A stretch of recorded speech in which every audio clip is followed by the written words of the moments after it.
Welcome to the 3rd annual Falls Church LEGO NXT Challenge and the 2017 game, Space Race.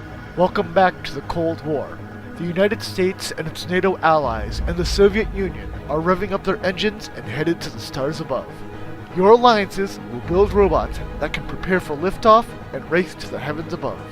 The playing field is 3 feet by 5 feet and divided in two by a white line, differentiating each side's base.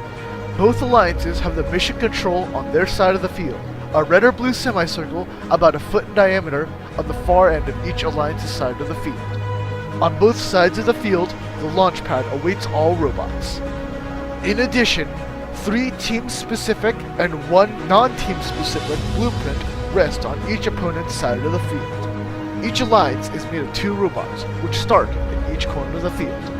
Each alliance's goal is to score as many points as possible by stealing enemy blueprints and delivering them to your mission control, as well as scaling the launch pad into orbit and safely returning to Earth.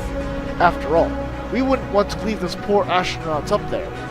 The game begins with a 45-second autonomous phase, where robots work completely on their own without driver assistance.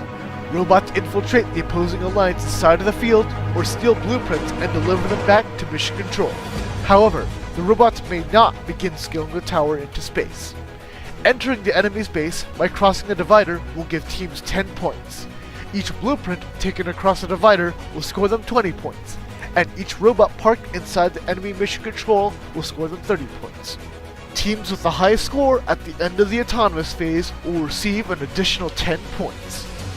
After the autonomous phase, teams will have a 1-minute 15-second driver control phase with a 30-second endgame, where human players may control the robot.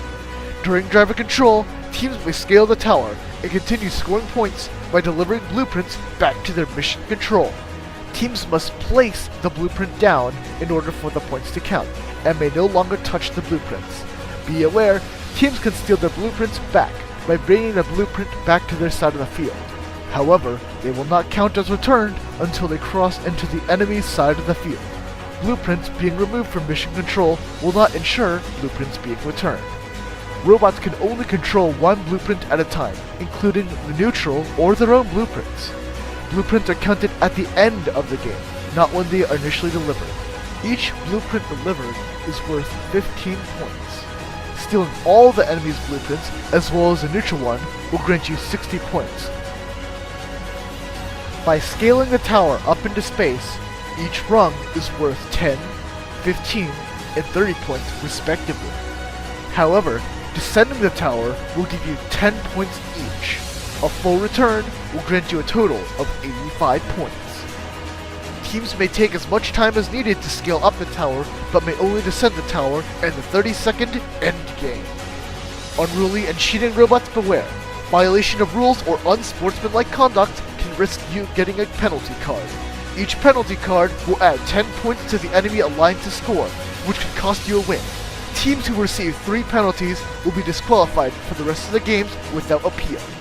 Robots may not interfere with another robot who is already climbing the launch pad. Robots may not hold on to blueprints for an extended period of time to prevent the enemy from returning the blueprint. Robots may not intentionally harm or damage other teams' robots. Robots who do not safely and properly climb back down to Earth 1 rung at a time will receive a penalty or potentially even disqualification. Look up to the skies and see the future that awaits. Good luck to all teams in this year's competition, Space Race.